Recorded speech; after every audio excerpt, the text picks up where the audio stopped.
Hey guys, it's Brooke Boone here, and today I want to talk to y'all about some things to consider when you're going to buy a new construction home. It's important to hire your own real estate agent. The builder's agent works for that builder and not you. It's important that you get a home inspection for you.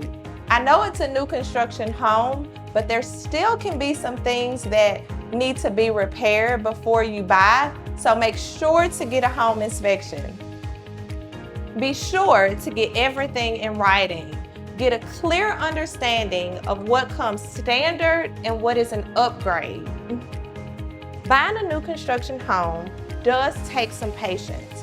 Timelines often change due to weather or other unforeseen circumstances. Before you buy a new construction home, be sure to check on the HOA rules and covenants so that you know what's allowed and what's not allowed. Be sure to get a clear understanding of the builder warranties that are included in your home purchase. And don't forget to be merry and bright. Have a Merry Christmas and a Happy Holidays. I'm Brooke Boone, and I would love to be your realtor.